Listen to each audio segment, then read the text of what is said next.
Masyadong mainit talaga today. Extreme heat index 45 degrees Celsius. Grabe.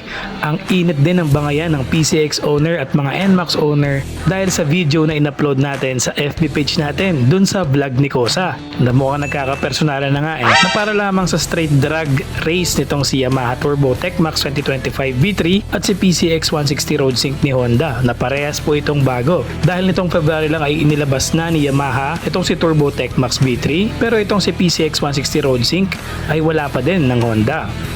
Ilan ba ang max HP ni PCX 160 at NMAX Turbo TechMax B3? Check natin later yung mga specs nila dahil nga talaga nang hindi maawat sa comment section dito sa in-upload natin sa Facebook page ko na vlog ni Kosa. So, base sa specs nila at power, so power to weight ratio, bago na din ito. So, simulan din natin sa mga viewers natin na ngayon lang nakapanood ng vlog natin. Don't forget to subscribe and support our channel. So, ngayon simulan na natin ang pagkakaiba ng specs nilang dalawa para sa mga Yamaha boys na tropa natin and sa mga Honda boys din na tropa natin. So specs muna tayo. Si PCX 160 Road Sync nga pala, wala pa po sa atin. Okay? So bali si NMAX Turbo TechMax is kakalabas lamang itong February. Okay? So ine-expect nga natin hindi pa siya darating no? Pero talaga namang pinagbigyan tayo ni Yamaha at pinadala kagad itong si Turbo TechMax. Kaya mas maganda nandito na rin itong si PCX 160 Road Sync ng Honda. Yun ang inaantay nating lahat. Alright, simulan na natin ang specs. Yan, so PCX 160 Honda Road Sync. So ang technical specs ito is displacement niya is 157cc po talaga siya. Ang actual displacement niya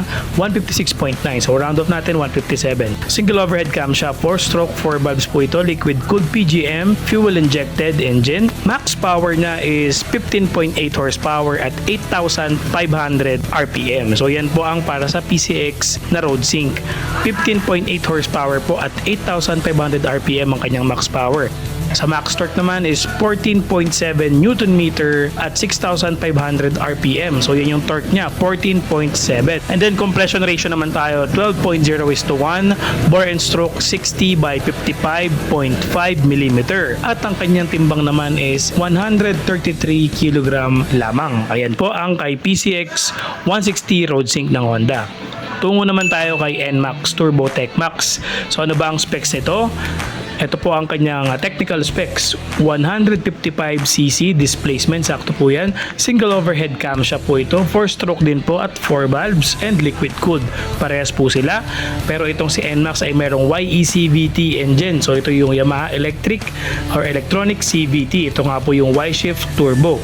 So ang max power naman ito is 15.2 horsepower at 8,000 RPM. So dun pa lang mga bossing, kita nyo na kagad yung difference ni PCX 160 Road Sync at si NMAX Turbo. Max power nila is hindi magkaparehas.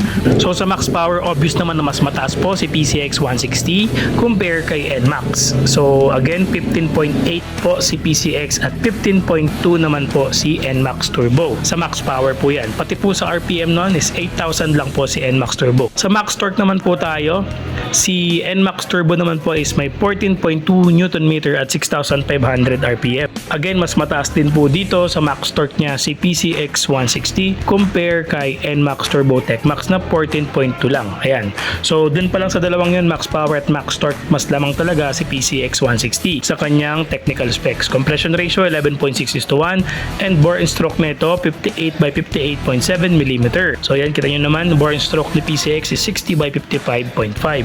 Si NMAX Turbo is 58 by 58.7 mm. Sa timbang naman tayo ni NMAX Turbo is 135 kg, mas mabigat ng 2 kilos. Sa torque acceleration at arangkada, so obvious naman na lamang talaga si NMAX TechMax Turbo 2025 na V3. Kita nyo naman na talagang sa arangkada laging lamang si NMAX TechMax Turbo.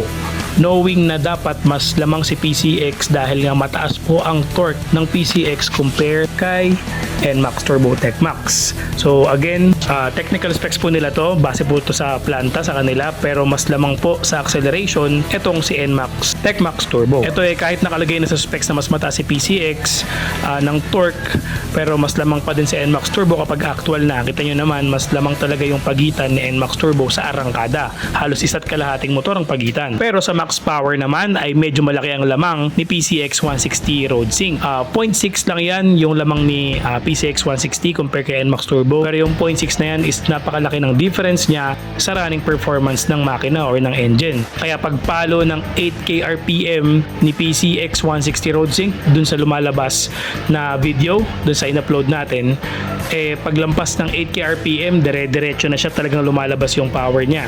So, dumudulo talaga yun. Yun yung exact term. May dulo yung PCX 160 pag palo ng 8K RPM pataas. Kita nyo naman dun sa video, di ba? So, yung power niya na 15.8 max HP ni PCX 160 lumalabas dun sa 8,000 RPM. So, sa torque naman is dun naman bumabawi si NMAX Turbo. Pero, yung torque ni PCX is mataas din kaya dapat nga mas mabilis talaga si PCX kung tutuusin. Sa bore and stroke din, mas lamang din si PCX 160 Road Sync. Pagdating sa dulo, lamang ng konti si PCX 160 Road Sync.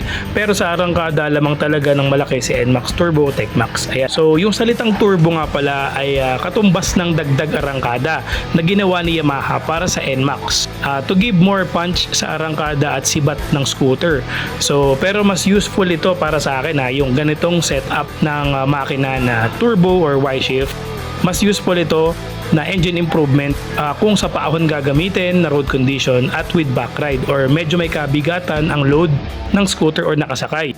So, pwede mong i-activate yung Y-shift na. For example, paahon and then mabigat kang rider, pwede mong i-activate yon para hindi mahirapan yung makina at magdagdag or mabilis magpalit ng RPM from 9,000 RPM or 8,500 RPM. So, yun yung in-improve ni Yamaha. So, basically, para sa akin, yun yung magandang gamit ng turbo. So, yung term lang siguro na turbo is mas mabilis siya umarangkada. Ganun. Pero sa dulo, talaga namang lamang si PCX 160 Road Sync. Tapos, parehas naman si PCX 160 at si Turbo TechMax V3 na merong anti-lock braking system or ABS.